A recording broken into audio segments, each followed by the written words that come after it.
These are the 10 events that will follow immediately when a pope dies. In the heart of Rome, where ancient stones whisper secrets and the Tiber flows with quiet reverence, the bells of St. Peter's Basilica fall silent. The year is an imagined 2035, and Pope Clement XIV, the gentle soul known for his tireless work bridging faiths, has just breathed his last. His death, though expected after a long illness, sends ripples through the eternal city and beyond. What follows is a dance of tradition, mystery, and humanity. 10 remarkable things that unfold when a pope dies. 1. The Camerlengo's solemn duty.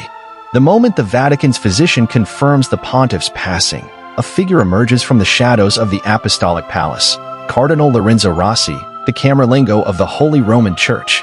Clad in crimson, his face etched with both sorrow and resolve, he approaches the bedside.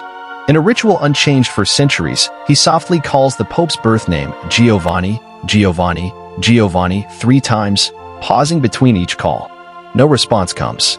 He then takes a small silver hammer, a relic of medieval custom, and taps the Pope's forehead gently, a symbolic act to ensure death certainty.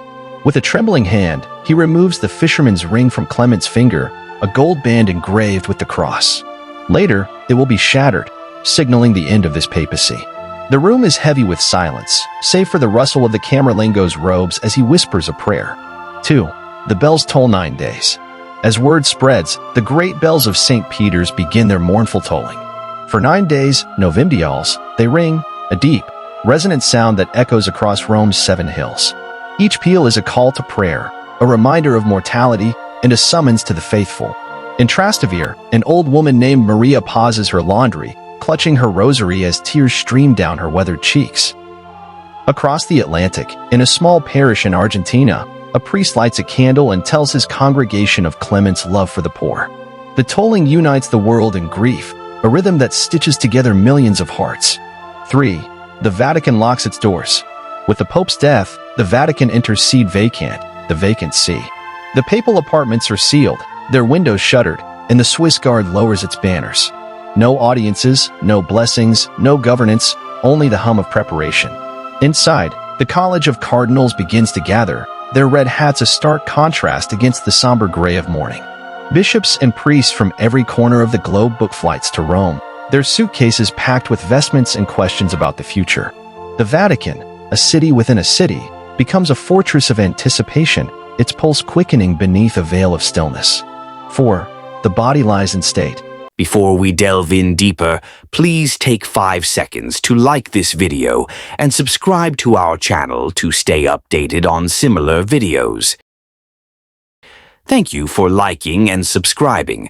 Back to our discussion. Pope Clement's body is prepared with care. Embalmers work swiftly, dressing him in the traditional vestments, white cassock, red chasuble, and a pallium of lamb's wool. His hands, once raised in blessing, now rest crossed upon his chest, clutching a crucifix. 3 days after his death, he is carried on a bier to St. Peter's Basilica. There, beneath Michelangelo's dome, he lies in state. Pilgrims stream in, their footsteps a soft shuffle against the marble. A young girl from Poland, clutching her father's hand, stares wide-eyed at the Pope's serene face, whispering, "He looks like he's sleeping." An elderly nun from Nigeria kneels for hours, her lips moving in silent prayer. For 3 days, the world says goodbye. 5. The secret archives stir. Deep beneath the Vatican, in the labyrinthine secret archives, scholars and clerics begin a quiet task. Pope Clement's writings, letters, encyclicals, even personal journals, are collected and catalogued. Some will be preserved for posterity, others, deemed too sensitive, will be locked away. A young archivist, Father Matteo, stumbles upon a handwritten note from Clement to his sister, scribbled during his final days. "Tell the children I love them all." Matteo's hands tremble as he seals it in an envelope, knowing it may not see light for centuries.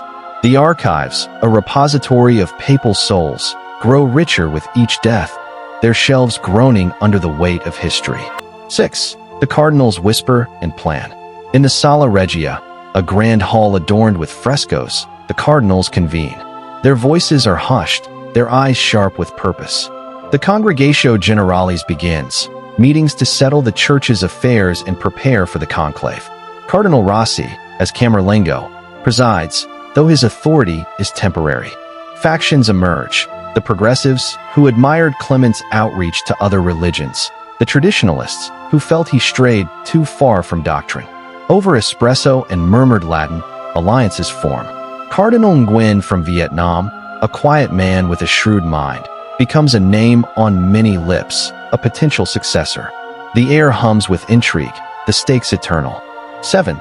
The funeral mass unites the world.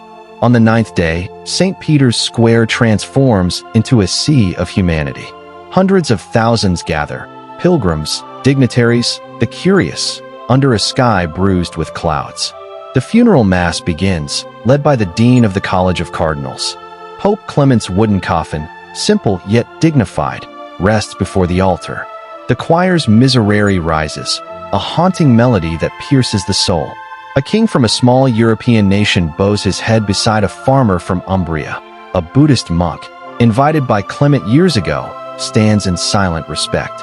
The Eucharist is shared, and for a moment, the world feels as one. Then, the coffin is borne into the basilica's crypt, where Clement joins his predecessors beneath the earth. 8. The conclave looms. With the Pope interred, the focus shifts to the Sistine Chapel.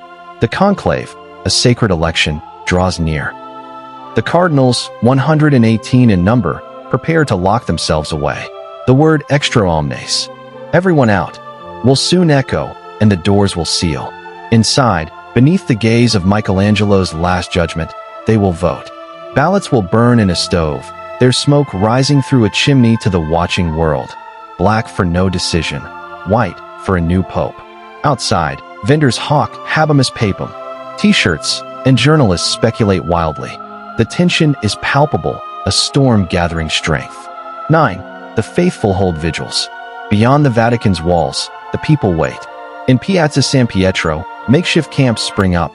A group of Brazilian students sings hymns, their voices blending with the wind. An old man from Ireland, leaning on a cane, tells anyone who will listen about the day he met Clement as a seminarian. Across the globe, churches host vigils, candlelit prayers in Manila, quiet masses in Chicago. Social media buzzes with #SeedVacant, a mix of memes and meditations. The faithful cling to hope, their eyes on that chimney, their hearts on the unknown shepherd to come. 10. The smoke turns white. Days pass in the conclave, 4, then 5. Inside, the cardinals grow weary, their prayers fervent. On the 6th morning, a decision is reached. Cardinal Nguyen, now Pope Leo XIV, accepts the burden with a bowed head. The stove crackles as the final ballots burn, mixed with chemicals to ensure the smoke is white. It billows into the sky, and the square erupts. Bells clang wildly, cheers rise like a tide, and strangers embrace. From the balcony of St. Peter's, the new pope steps forward, his voice steady. Annuncio vobis gaudium magnum, habemus papam. The world exhales, and the cycle begins anew.